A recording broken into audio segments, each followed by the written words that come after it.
Rencana pembangunan ibu kota baru atau ibu kota negara di Kalimantan Timur terus dilanjutkan meski Indonesia masih menghadapi pandemi COVID-19. Presiden Joko Widodo menganggarkan sekitar 510,79 miliar untuk pembangunan ibu kota negara sekaligus menjadikannya proyek strategis nasional pada tahun 2022. Keputusan itu tertuang dalam Peraturan Presiden Nomor 85 Tahun 2021 tentang Rencana Kerja Pemerintah atau RKP tahun 2022 yang telah resmi ditandatangani oleh Presiden. Peraturan Presiden tersebut berlaku pada saat diundangkan, yaitu 9 September 2021.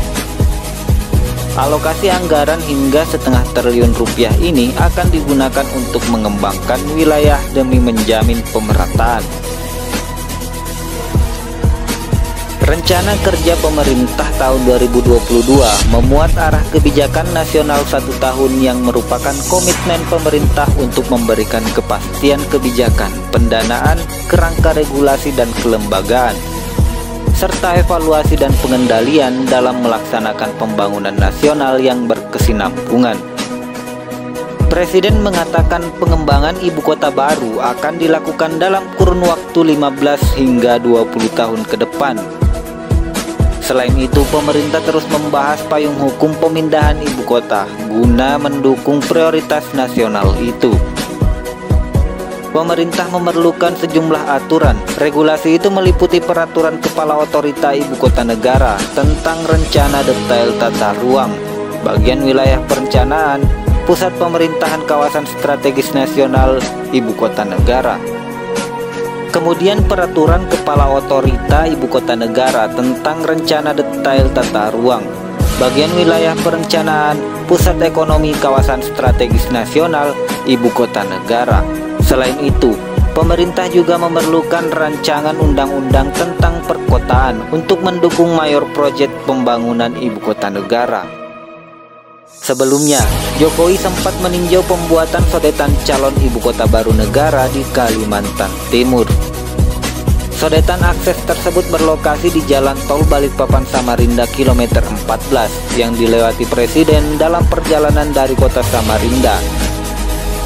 Presiden beralasan kedatangan untuk meninjau detail kesiapan ibu kota baru. Dia juga telah berdiskusi dengan Menteri Pertahanan Prabowo Subianto dan Menteri PUPR Basuki Hadimulyono terkait pembangunan sarana transportasi seperti bandara dan pelabuhan di sekitar pusat pemerintahan Indonesia itu.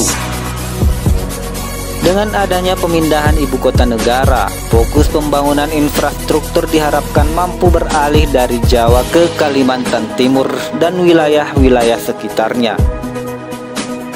Hal tersebut diharapkan dapat menstimulus investasi sehingga kawasan industri di luar Jawa ikut berkembang. Berdasarkan kajian Bappenas pada tahun 2019, pemindahan IKN akan membuat arus perdagangan turut berubah dari Jawa ke luar Jawa. Bappenas memperkirakan lebih dari 50% wilayah Indonesia akan merasakan peningkatan arus perdagangan jika IKN dipindah. Alhasil, kontribusi terhadap produk domestik bruto atau PDB dari wilayah non-Jawa juga bakal meningkat seiring pemindahan IKN. Menurut Bappenas, peningkatan kontribusi wilayah-wilayah non-Jawa akan punya andil terhadap perekonomian nasional Indonesia.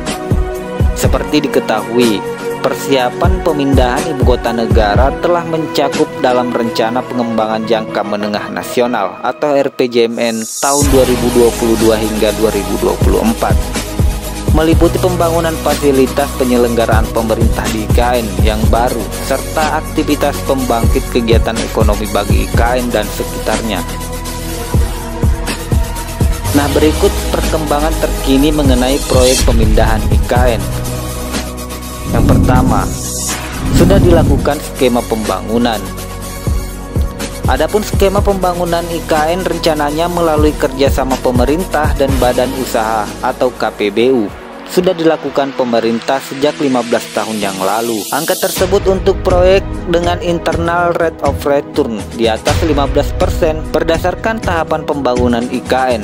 Target pembangunan hingga 2024 mencakup pembangunan KIPP dengan sarana dan prasarana pendukungnya. Dalam paparannya, Kepala Bappenas Suharso Monoarfa, pembangunan IKN merupakan program perencanaan pembangunan nasional, sehingga program tersebut masuk dalam rencana kerja di kementerian di tahun 2022. Yang kedua, RUU IKN sudah diajukan ke DPR RI. Presiden Joko Widodo menyerahkan surat presiden atau surpres terkait RUU IKN baru pada Ketua DPR RI Puan Maharani.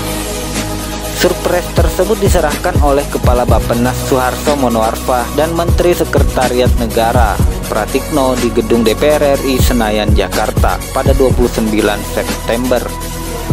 Suharso Monoarfa mengatakan RUU IKN ini terdiri dari 9 bab yang berisi 34 pasal. RUU IKN ini diantaranya berisi tentang ibu kota negara, bentuk organisasi, pengelolaan hingga tahap pembangunan, dan pemindahan ibu kota negara beserta pembiayaannya. Pelaksanaan pemindahan IKN ini tergantung dari perkembangan kondisi pandemi COVID-19. Selain itu, satu hasil yang menjadi rencana kerja Bappenas tahun 2022 adalah kesiapan badan otorita untuk pemindahan IKN.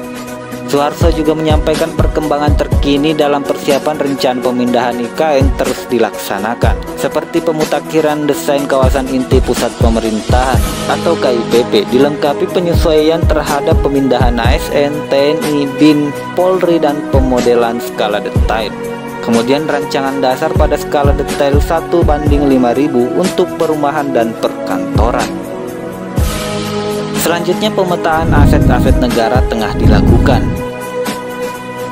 Pemerintah juga memastikan saat ini pihaknya tengah melakukan pemetaan aset-aset negara berupa gedung, kementerian atau lembaga untuk disewakan. Monetisasi aset negara ini guna mendukung pendanaan proyek pemindahan IKN. Sebelumnya, Komisi 11 DPR RI menyoroti adanya kabar kantor-kantor kementerian akan disewakan. Saat ini memang baru dilakukan pemetaan terhadap aset mana yang dapat dimonetisasi guna pembiayaan IKN baru, ungkap Direktur Jenderal Kekayaan Negara Kementerian Keuangan, Ronald Silaban, dalam rapat kerja Komisi 11 DPR RI. Pada dasarnya, ada dua cara untuk mendapatkan monetisasi. Pertama, melalui pemanfaatan, kemudian yang kedua melalui pemindah tanganan. Pemerintah saat ini belum memutuskan aset mana yang akan digunakan lebih dulu dari dua opsi monetisasi. Hal ini tergantung pada urutan dari instansi mana yang akan lebih dulu dipindahkan ke ibu kota negara baru. Pada akhirnya itu sangat bergantung dari sequence instansi mana yang lebih dulu akan dipindahkan ke ibu kota negara baru, sehingga nanti bisa memiliki rencana tahap monetisasi. Di sisi lain, pemerintah melalui DJKN melakukan diskusi dengan para pelaku pasar untuk melihat minat mereka terhadap aset negara yang akan dimanfaatkan di IKN baru.